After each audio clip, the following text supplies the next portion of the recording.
Hi ඉතින් කොහොමද ඔයාලට? ඔන්න ඉතින් අද මම අරන් ආවේ හරිම ලේසි වගේම ගොඩාක් රසමරස රෙසිපි එකක්. රෙසිපි එකක් කිව්වට ඇත්තටම අද මම හදන්න යන්නේ කෑම ಜಾති දෙකක්. තමයි රසමරස අල පරාටයි ඒකට හරියටම හරියන ටොමැටෝ and garlic චට්නි එකකුයි. ඔයාලත් මේක අනිවාර්යෙන්ම හදලා බලන්නකෝ. ගෙදර අයත් අනිවාර්යෙන්ම පුදුම වෙයි මේ අල පරාට එකේ චට්නි එකේ රසට. එහෙනම් අපි බලමු කොහොමද මේක හදාගන්නේ කියලා. මුලින්ම මම මේ වගේ පෑන් එකක් මද ගින්දරේ රත් වෙන්න තියලා සාමාන්‍ය සයිස් අලගෙඩි දෙකක් තඹ ගන්න ඇතිතරම් වතුර එකතු කරගන්නවා. වතුර එක මේ වගේ රත් වෙගෙන එද්දී අලගෙඩි දෙකක් එකතු කරගෙන පියනෙන් වහලා තියා ගන්නවා.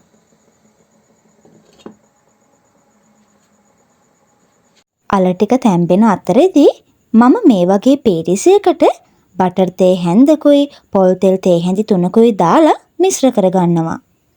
අපිට මේක අල මිශ්‍රණයට වගේම පරාට එක හදනකොටත් ඕනි වෙනවා.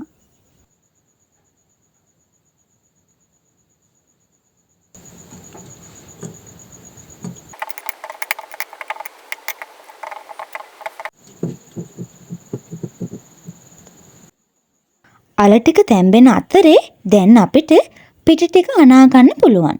ඒකට මම හලාගත්ත පාන් පිටි ග්‍රෑම් 250ක් මේ වගේ පාත්‍රයකට දාගන්නවා. ඔයාලත් පාන් පිටි ගද්දී හලලම ගන්න බලන්න. මොකද පාන් පිටි එක සුදු පාට නිසා පිටින් බැලුවට අපිට පාන් පිටි හොඳයිද නැද්ද කියලා හොයාගන්න අමාරුයි. පාන් පිටි ග්‍රෑම් 250න් සාමාන්‍ය සයිස් අල පරාට 4ක් හදාගන්න පුළුවන්. පිටි ටික දාගෙන මේකටම ලුණු කුඩු තේ හැඳි කාලකට පොඩ්ඩක් වැඩියෙනුයි සීනිත් ඒ ගානටම එකතු කරගෙන මේ වගේ විනාඩියක් විතර මිශ්‍ර කරගන්න.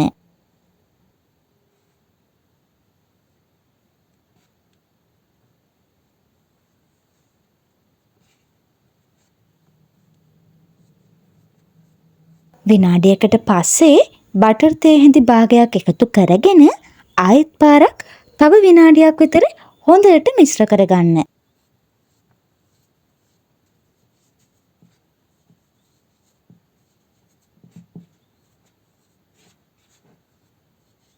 ඊළඟට වතුර ටික ටික දාන ගමන් අතේ ඇලෙන්නේ නැති ගානට එනකන් මේ වගේ හොඳට අනා ගන්න ඕනේ. අපි ඕනම ඩෝ එකක් හදාගත්තී වතුර ටික ටික දාන ගමන් තමයි හදාගන්න ඕනේ. එතකොට අපිට ලේසියෙන්ම ඩෝ එක නියම ගානට හදාගන්න පුළුවන්.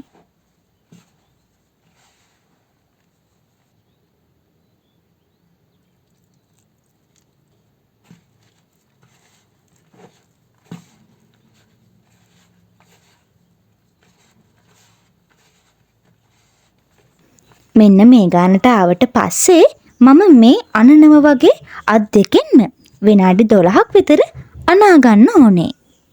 අපි මේක කලබල නැතුව නිවාඩු පාඩුවේ කරගන්න ඕනි වැඩක්. පිටි ටික හරියට ඇනුනේ නැත්නම් පරාට එකේ නියම රස අපිට ගන්න බැරි වෙනවා.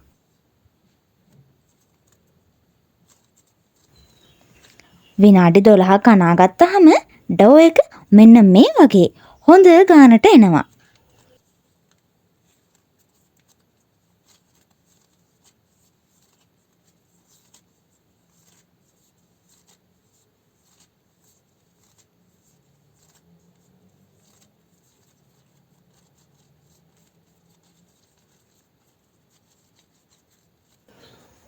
ඊළඟට පිටිසිඳු රෙදි කෑල්ලකින් වහලා පැය භාගයක් තියලා තියාගන්න. ඔයාලට වෙලාව තියෙනව නම් පැයක් තියාගත්තත් කමක් නැහැ.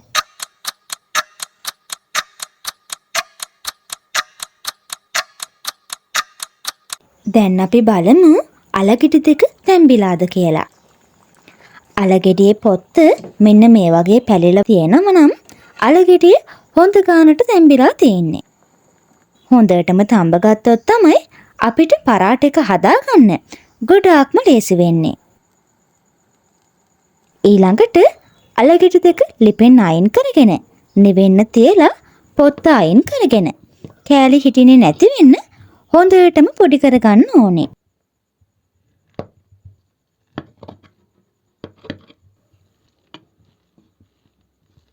මේ වගේ ගානට අල ටික පොඩි කරගත්තට පස්සේ මම මේකට අපි හදාගත්ත බටර් මිශ්‍රණයෙන් ටිකකුයි ලුණු කුඩු ටිකකුයි මිරිස් කුඩු ටිකකුයි එකතු කරගෙන ඔක්කොම ටික හොඳටම මිශ්‍ර කරගන්නවා.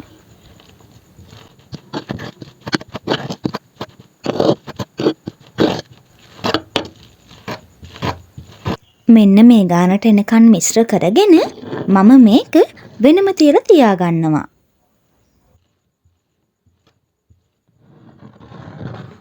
පැය භාගයකට පස්සේ අපි අනාගත්ත ඩෝ එක මේ වගේ හොඳ ගානට ඇවිත් තියෙනවා.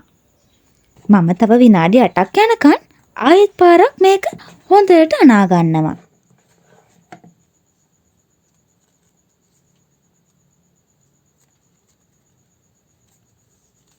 විනාඩි 8කට පස්සේ මේ වගේ කෑලි 4කට කඩාගෙන එකින් එක අරගෙන අපි හදාගත්ත බටර් මිශ්‍රණයෙන් ටිකක් ගාගෙන තව විනාඩියක් විතර අනන ගමන් මේ වගේ බෝල 4ක් හදාගන්න.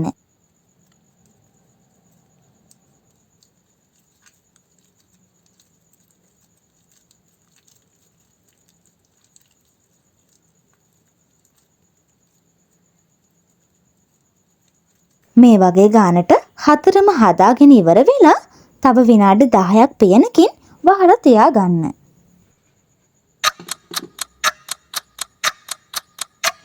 විනාඩි 10ක් ගියාට පස්සේ මේක තුනී කරගන්න තමයි තියෙන්නේ.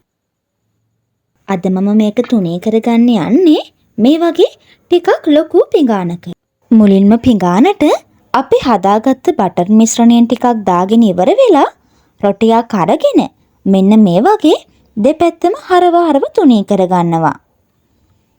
මුලින් බටර් ටිකක් දාගත්තාම අපිට මේක තුනී කරගන්න ගොඩාක් ලේසි වෙනවා.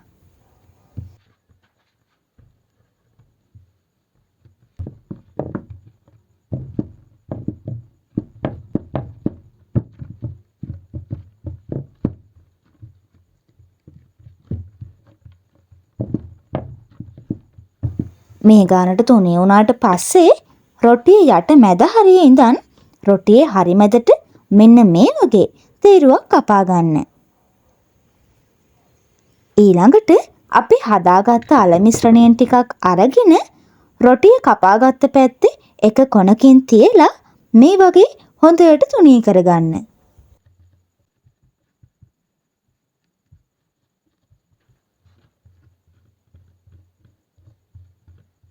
ඊට පස්සේ මේ වගේ උඩ අතට එකපාරක් නවලා අතින් තද කරලා රොටි අනිත් ටිකේ අපි හදාගත්ත බටර් මිශ්‍රණය මේ වගේ ගා ගන්න ඕනේ.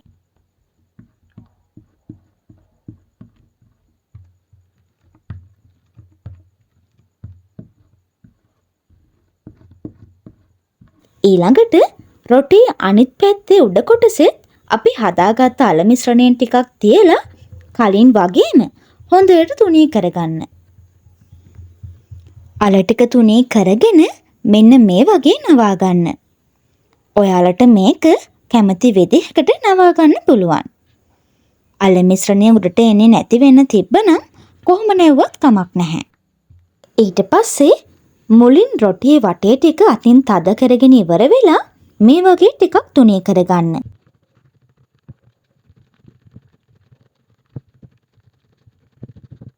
දැන් අපිට තියෙන්නේ පරාට එක හදාගන්න වැඩේ. ඒකට මම මේ වගේ පෑන් එකක් මදගින්දරේ ලිපේ තියලා අපි හදාගත්ත බටර් මිශ්‍රණයෙන් ටිකක් එකතු කරගෙන රත් වෙනකන් තියලා තියෙනවා. මේ වගේ රත් වුණාට පස්සේ හදාගත්ත පරාට එක මෙන්න මේ වගේ පරිස්සමට දාගෙන පියනකින් වහලා විනාඩි 4ක් තියලා තියාගන්න.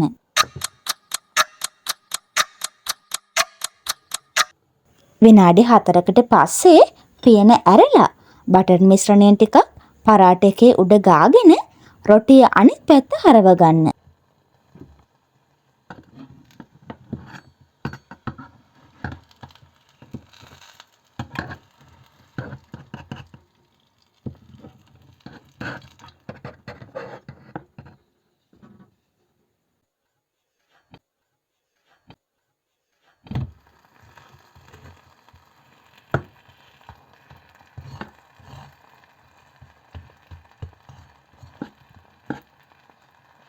මේ පැත්තත් විනාඩි 4ක් යනකන් පියනෙන් බහලා තියාගන්න.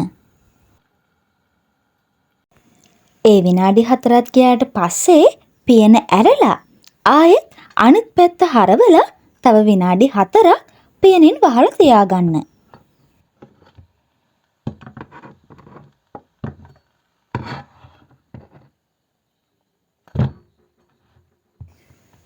මේ වගේ රොටිය එක පැත්තක් විනාඩි 8ක් හොඳට කුක් කරගන්න ඕනේ.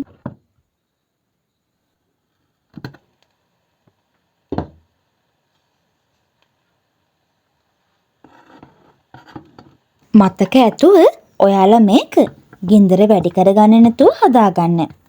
එතකොට තමයි අපිට මේකේ නියම රස ගන්න පුළුවන් වෙන්නේ. රොටියේ දෙපැත්තම විනාඩි 8 ගානේ කුක් වුණාට පස්සේ මෙන්න මේ වගේ ලස්සනට ඇවිත් තියෙනවා. මේ වගේ ගානට ආවට පස්සේ ලිපෙන් අයින් කරගන්න තමයි ඉතින් තියෙන්නේ.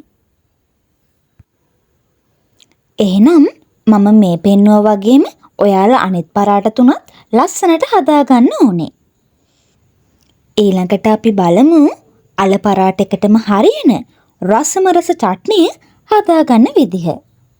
ඒකට මම කලින් පෑන් එකම ආයෙත් මද ගින්දරේ රත් වෙන්න තියලා බටර් ටිකක් එකතු කරගන්නවා.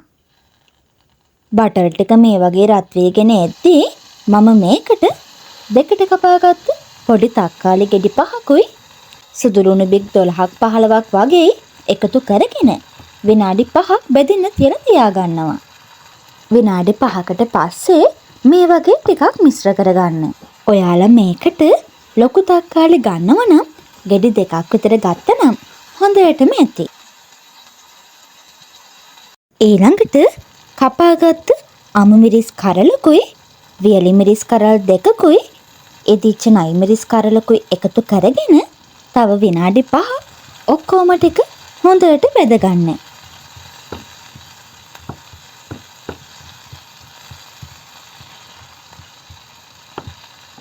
විනාඩි 5කට පස්සේ ටිකක් මිශ්‍ර කරගෙන මේ ටික ඔක්කොම වංගෙඩියකට දාගන්න ඕනේ.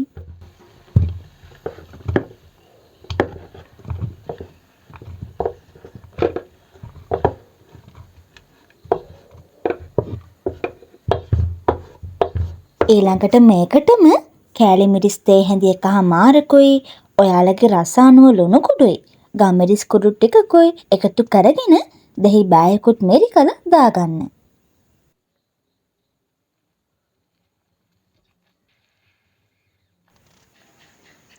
දහි ටිකත් එකතු කරගෙන ඔක්කොම ටික මේ වගේ හොඳට කොටා ගන්න. ඇත්තටම මේ චට්නි එක ඔයාලා අනිවාර්යයෙන්ම try කරලා බලන්න. මේකේ මාරම රසක් තියෙන්නේ. මම හිතුවෙත් නෑ මේක මෙච්චර රස වෙයි කියලා. මොකද මමත් මේ වගේ චට්නි එකක් හැදුවේ පළවෙනි පාරට. මේ වගේ ගානට කැටුනට පස්සේ ඉතින් අපිට රස බලන්න තමයි තියෙන්නේ. ඉතින් අද මම අරන් ආවේ ඕනෙම කෙනෙක්ට හදාගන්න පුළුවන් රසම රස අල පරාට රෙසිපි එකකුයි ඒකටම හරියන චට්නි රෙසිපි එකකුයි. මම හිතනවා ඔයාලට මේ වීඩියෝ එක ගොඩාක් වැදගත් වෙයි කියලා. ඉස්සරහටත් මේ වගේ රසම රස වට්ටෝරු බලන්න අපිව subscribe කරන්න කියලා ගොඩක් ආදරින් මතක් කරන ගමන් ඔයාලගේ වටිනා අදහසුත් පහලින් කමෙන්ට් කරන් යන්න අමතක කරන්න එපා. එහෙනම් ආයෙත් මේ වගේ රසම රස වට්ටෝරුවක් අරන් එනකන් මම ගිහින් එන්නම්. ඔයාලා හැමෝම පරිස්සමෙන් ඉන්න.